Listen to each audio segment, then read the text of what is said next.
Close out some of these things now.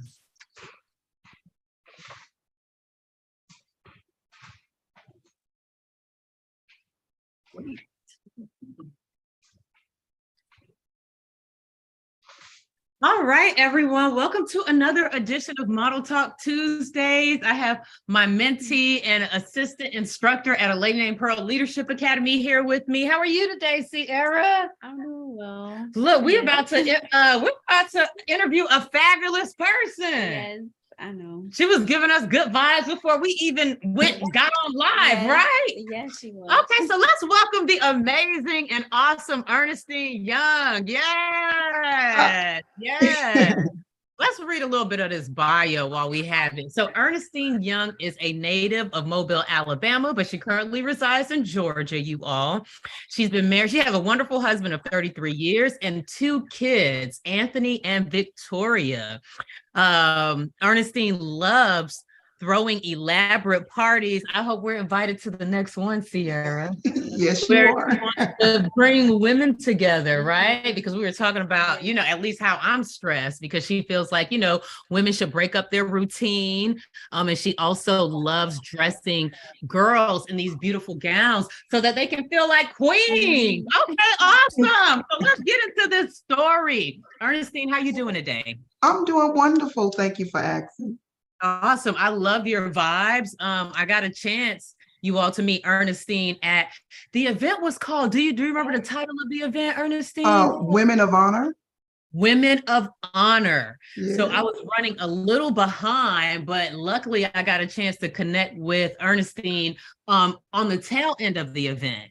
Yeah. So let's start there. What brought you to the event and what was most memorable about that event for you? Actually, it was my spirit-led walk that actually connected me with that event. I went on faith to Tyler Perry Studios and ran into, I can't think of her name right now, the lady that is the founder of that event. Tina and I'm sorry? Tina, is it Tina? What was her name? Tina, Belle. I call her Belle. Belle. Yes. And I was there just to take my book. I had just had it published, and I was there to take my book to get a picture in front of Tyler Perry Studios. That's right. And Miss Belle ran into my husband and my girlfriend, and she talked with them, and they let her know that I was a new author. And she asked what was the name of my book. And they told her Junior Queens in Training, my blueprint. And she said, introduce me to her. And she came over and we met, and she let me know that she had a event that she was throwing, but it was already sold out. But she had not yet had an author there for one of the tables. And she invited me, and that's how I ended up there.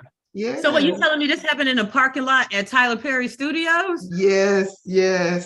Oh, wow. Okay. I hear it's hard to get in there. Now, back in the days, you could just drive through there, but I haven't been in a while. Do you still have to go through? Do you have to go through the most to get on campus? You have to go through the most. I didn't even get in.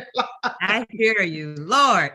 Okay, well, that is nice, because we definitely at a lady named Pearl Leadership Academy believe in being faith-led, when it comes to our visions, what we have inside, entrepreneurship, confidence, all of those different things. So tell us, let's step a little bit back and get into your foundation, your history. Yes. Where are you from? Tell us a little bit about your family and perhaps some values that formed your character at a young age. Okay. Well, I was, my foundation started with my mother and father. They've been married over 46 years. And I was born in Mobile, Alabama. I'm a native of Mobile, Alabama.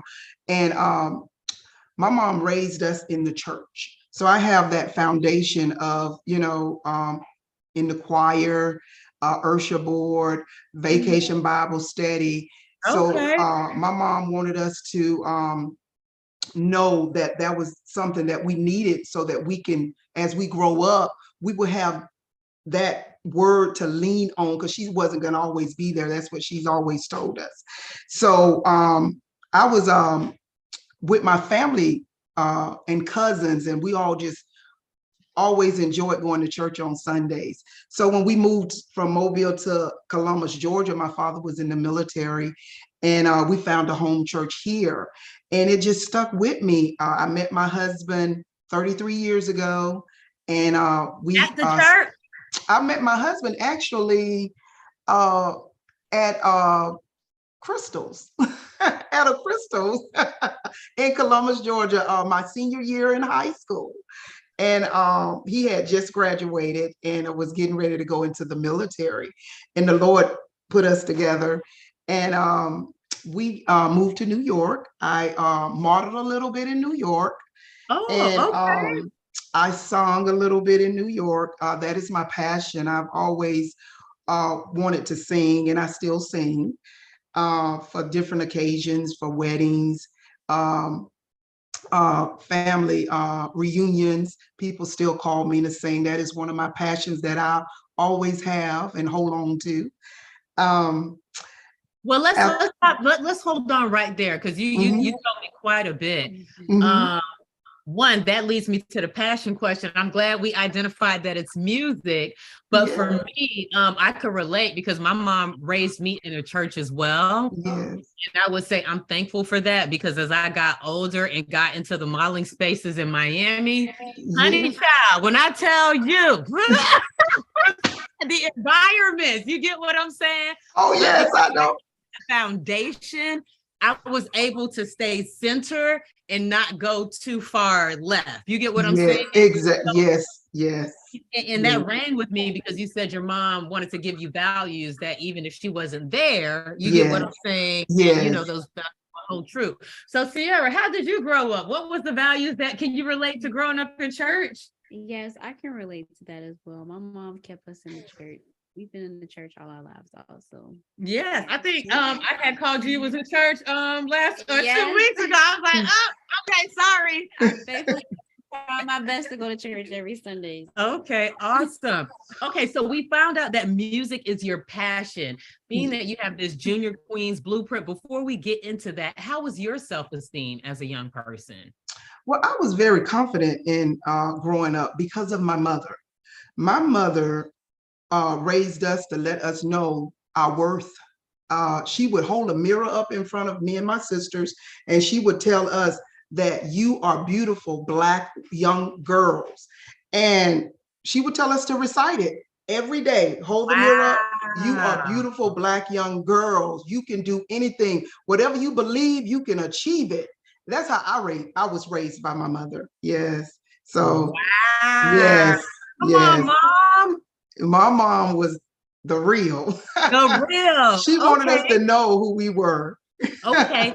So going to that next question, with that training at such a young age, and shout out to Mom, what does confidence mean to you? What did you interpret that as? What was your mother giving you? How could you define that? With my mother, she gave me a inner knowledge of me always able to carry with me that I can do all things. There was nothing that I didn't believe that I couldn't do. If something came up that some of my friends would think impossible, because of the way my mother installed in us the values of us being able to achieve things that if we can see it within our mind and create a picture up there, and see ourselves actually doing it and living in it, we can achieve it. So that's the mindset that I was raised with. Okay. And I didn't give this as a question, but I would like to ask in terms of manifesting, because that was something that you said it was a very important statement. You said visualization, right? Yes. Having that visualization. How do you go from visualization to actualization? Meaning like visualizing it and making it happen. Could you give us some tips on that? Okay, that is me. I'm glad you asked me that question. Victoria had asked me that question once, and it's in my book. When you step out on faith, when you walk by faith, Victoria was homecoming queen for Columbus State University. So I had to show her how to do that throughout that step. When she first started, when her and her friends asked her to do it and she accepted it and walked in that by faith, she did everything. She did everything by faith. She was on point with it. She had the tiaras. She supported, she gave all the supporters little tiaras for supporting her. And she did everything she was supposed to do. She kept hitting the mark on faith until the end. It was time for her to purchase her dress. And she called me up there. I went in there. They was already in there. And she said, Mom, I tried on a few dresses. I walked around the store and I went to the pink section because my daughter's AKA and I know she loved pink. And I pulled out a dress and we went in the dressing room. She tried it on and she walked out. Everybody loved it. Now we still walking by faith, and it hadn't came into full manifestation at the time because she was running for homecoming queen. We believed by faith that she was the queen of Columbus State University, but it was still a faith walk. So it hadn't manifested in the natural at that time. So we're trying on the dress and Victoria looks at the tag on the dress, the price tag. And her faith was shaken because the tag was $700 plus. And I just looked at, she said, oh, Mama, well, this was the first excuse. Oh, Mama, well, they're going to let us know at 12 o'clock and I don't have to be there until 1. So once I hear that I've won, I can come and purchase the dress. And I said, well, I have an appointment right now, Victoria, pray about it and give me a call. So I left. I had to go and do something real quick. And she called me. She said, well, Mom, I'm thinking I'm going to come back and get it. And I said, Victoria, why don't you and your friends come where I'm at right now? And that was my opportunity to teach her how to completely walk by faith and not by sight, to pull it into the natural realm. So they came up there and I said, you all did, you decided that you was going to run for homecoming queen, Victoria. I said, you pulled your circle together of faithful people that was campaigning with you. You all campaigned. You even had people, you picked a great team. You even had people campaigning for you when you had to go to the hospital and do your clinicals. You delivered a baby when they was thinking that you was, because they had masks on at the time, and they mistake one of the young ladies for Victoria. And she just went with it because they was voting for Victoria. I say, and through all of that, you had a faith walk like no other. However, in the end, you decided that you weren't sure. I say, just at the peak of it, where you will walk straight into what God had for you to, reveal it to you. I said, that's not faith. I said, walking by faith is the seeing it without seeing it with your eyes. It's believing in your heart that you already have it. And I explained to her, I said, how we do things. We speak of the non-existent things as though they already exist. We don't wait for it to exist. We walk in it by faith. We work, and we don't look for it. We just work until it come into manifestation. So, after speaking with Victoria, she said, Mama, you're right. I'm going to get my dress. And I believe that I am homecoming queen. And I said, that's all I had to hear. Here's my credit card. Go on and purchase it. I said, what you didn't know is I was going to purchase it for you. And because she allowed the faith to pull up in her and let her faith be bigger than her fear, that's when she realized that she never had to pay for the dress in the first place. And yes, she did win homecoming queen for Columbus State University. I'm a clap on that. But what if she, and I talked to her about that. I say, now, God was always there with you. I said, but what if you hadn't continued to step out on faith, left that dress there and thought it would be there the day they announced you and it would have been gone? I say, so you gotta look at all that. You got to look at the whole picture. So that's a beautiful story, Ernestine. And thank you for reminding me, because complaints, you get what I'm saying? Like, we shouldn't be complaining when we walking by faith. There's other ways that we can vent. There's other ways that we can release. You get what I'm saying? When we're walking on our faith, journey. Yes. And I have been guilty lately of complaining, being stressed when I already know the work, what is required for me to get to where I, need to go. Yes. Yes. So my faith walk should be a little bit more happier. So I Yes. want to thank you for just reminding me, because I believe, but I can also have a better attitude in the process of, you get what I'm saying? Yes. Yes. Sierra, what did you gather from these pearls of wisdom that Miss Young just blessed us with? Well, it was a great story. So I definitely do. So walking by faith and not by sight, like you said, like you have to already believe it. So Yes.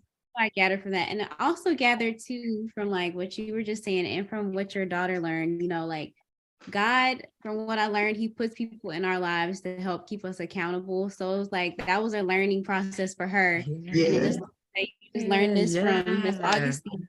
Like he keeps putting people in our place to remind us and keep us accountable. Like you can walk this out. Yes. Care for your daughter, and then now you just heard this from Miss Augustine. Taking the walk of faith. Are you ready to share that with the world yet? Because that's you, or you want to hold on to that for a little bit? Oh, I can share. Okay, this is the moment. Yes, this is the moment. Yeah, so I'm taking a leap of faith. I'm leaving my job as a teacher and I'm going to be pursuing my business full time as a chemistry tutor. So yeah. Oh wow. Wow. I feel like that's God, it's the business that he gave me. So it's either I'm going to work in the business that he gave me, or you have to sacrifice something once you get to a certain level. I feel like I reached that level and it's time to sacrifice. So, yeah. Yes. I love it. Stepping out on faith. That's stepping out on faith. She's going to do very well. She's going to do very well. I have no concerns. You get what I'm saying? Just one foot in front of the other. One foot in front of the other.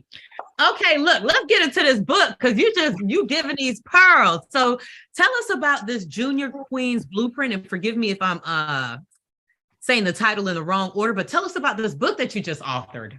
Well, the book was inspired by my daughter.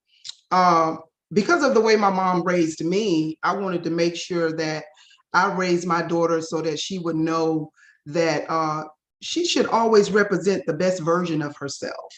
I always share with her that the way you talk, the way you conduct yourself, is you representing yourself. You are the CEO of you. And I also talk about how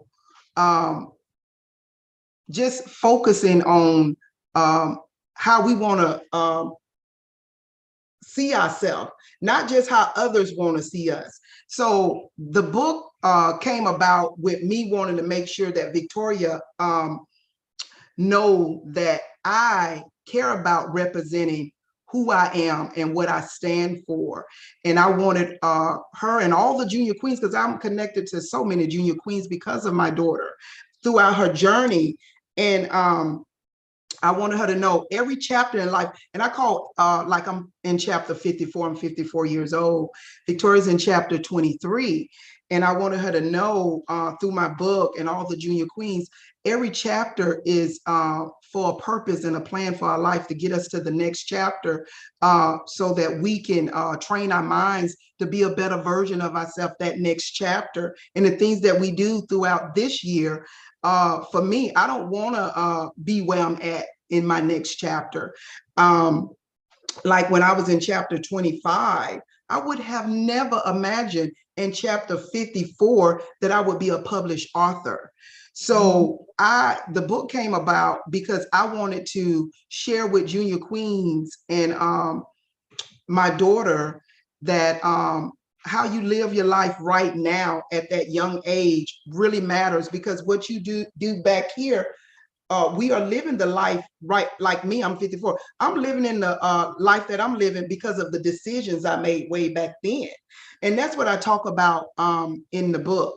And I just wanted, and I also talk about something that you hit earlier, as far as being able to relax. We as women, like myself, I was married at 20. I had my first child at 25.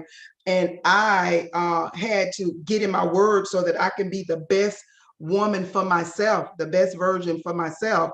Also, I was in my word and learning and studying and training to be the best version as a wife, a best version as a mother. And the book talks about tap in on so many things. And in order to be the best version of myself, I had to take time out for self. And I wanted to get the book out also for Victoria, because she's so busy with being a registered nurse. I want her to know that, you know, we have to take time to relax our mind, body, soul, spirit. So therefore, we have to take time away from our busy,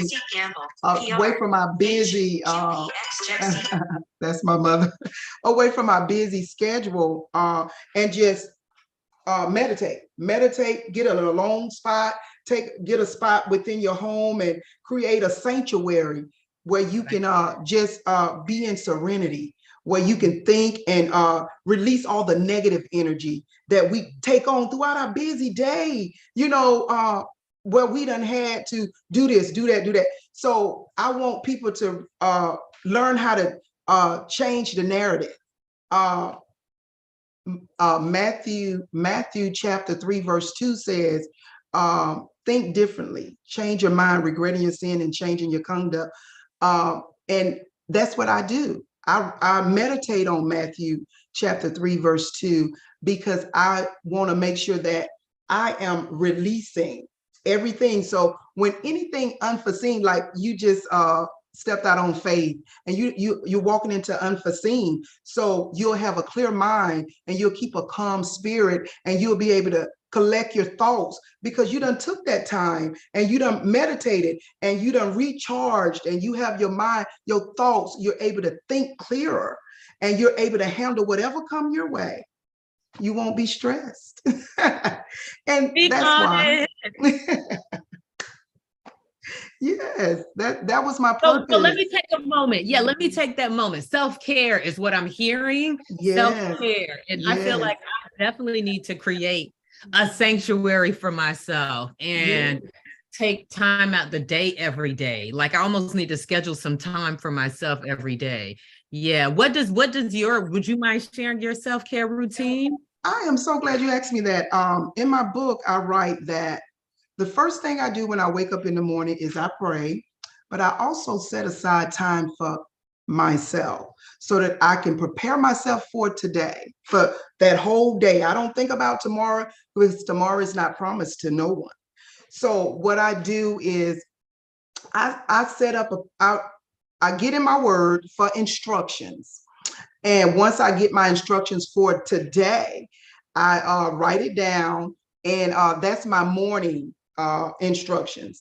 And as I go on through my day, I have my midday. I recharge my mind so I can stay focused on my plan and stay in order with the instructions that I was given that morning. I reread my instructions and I make sure I set an appointment for myself during that time when I'm writing my instructions down.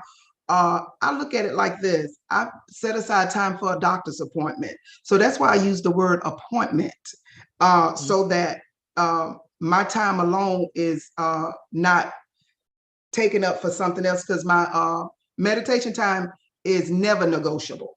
I make sure that I set that time for myself so that I can relax and like I said, recharge and get my thoughts together. You know, sometimes I'm just relaxing my mind. It's not that I'm thinking about anything. I'm just relaxing my mind and getting my spirit so that it can stay, you know, from just thinking all day and just taking the stress away, you know. So, and then that during the evening time, I reread my instructions, making sure that I'm staying in the order of things, because order is very important in your life.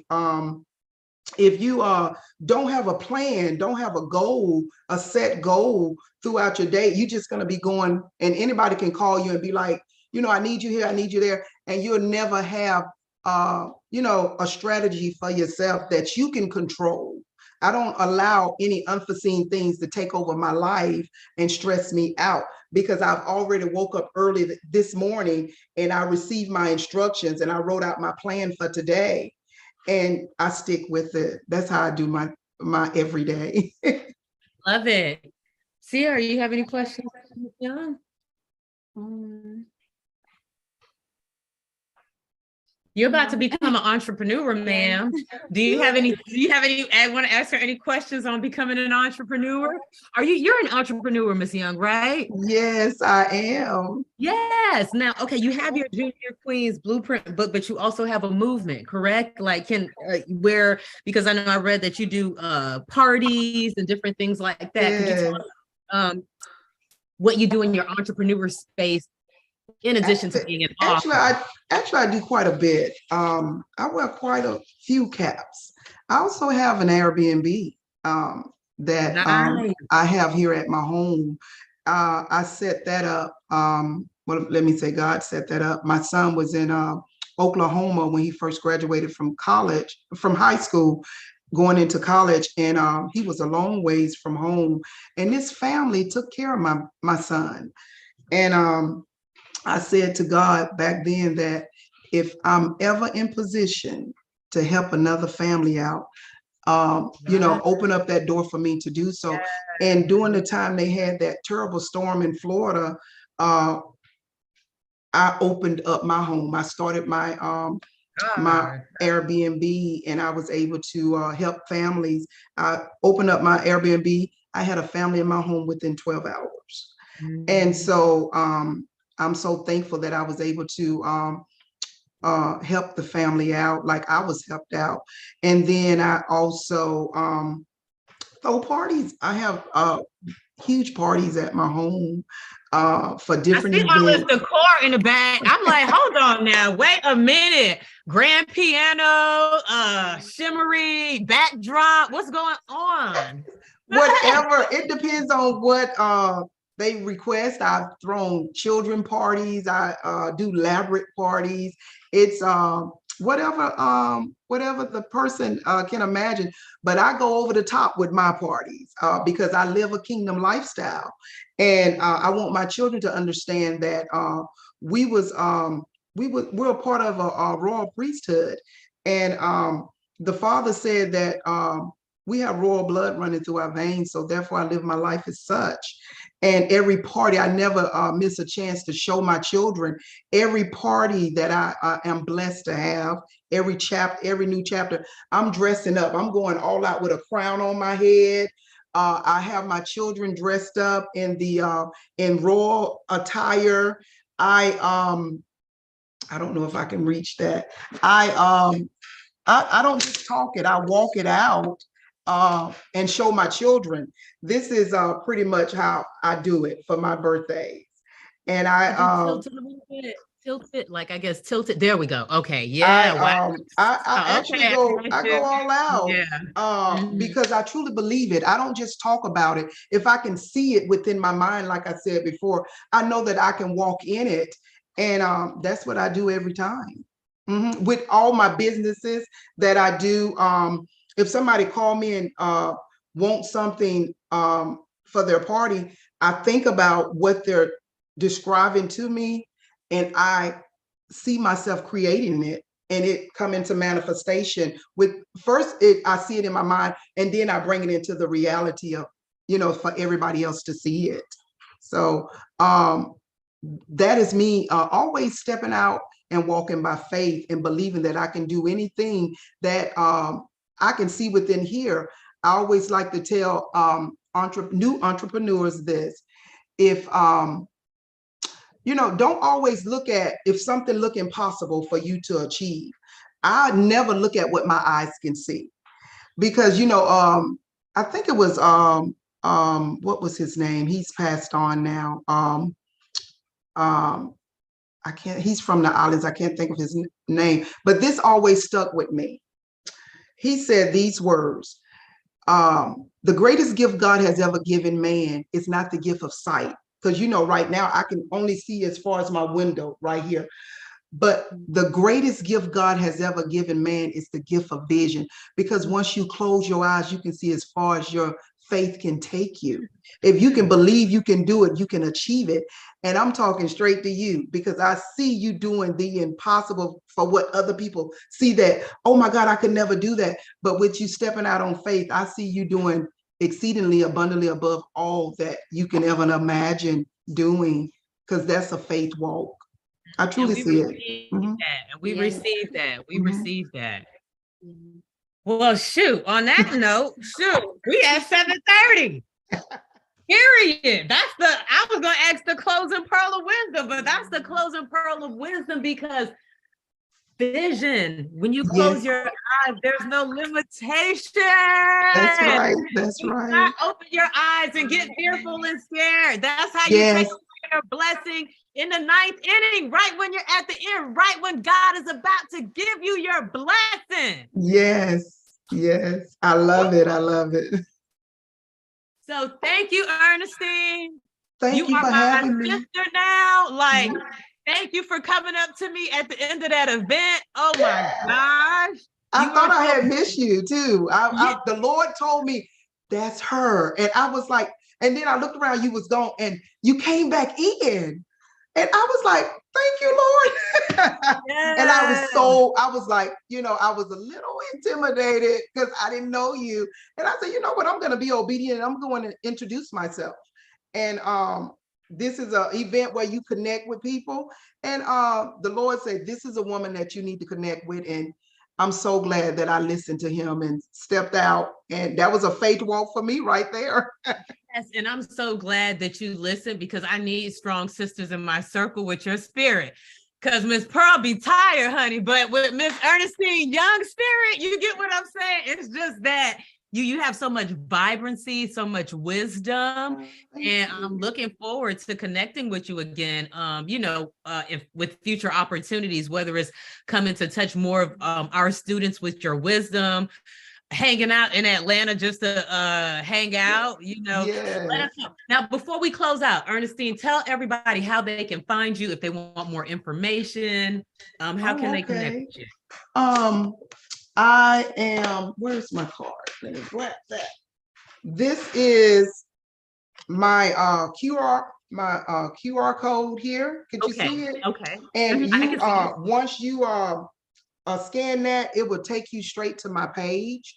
And my page is Junior Queens in Training, but let me write it out to make sure I say it right. It is all lowercase. It's JRQSINTRNGMYBP.com. I did all the initials for Junior Queens in Training.com, and that'll also take you to my page as well. Okay. All right, sis, we're going to work on that. No, we're going to have to change that. It is long. It is long. Fix it up. We're going to fix that up. Okay, because I love you. And you can also pick my book up on Amazon as well. You can pick it up it's on Amazon as well. Tilt it because the lighting. Okay, got you. Okay. Is that good? Awesome. Training Blueprint. Beautiful. Yes. All right, Ms. Ernestine, we will stay in contact, and thank you again for sharing your time with us. Students, thank you. Make sure you write a great report, because I sent all the reports to the speakers. So Ernestine, they have to write a report on what they learned from you, which was quite a bit. And thank you. And students, we'll see you for another edition of Model Talk Tuesdays next Tuesday. All right, Thank you for having me. Thank you.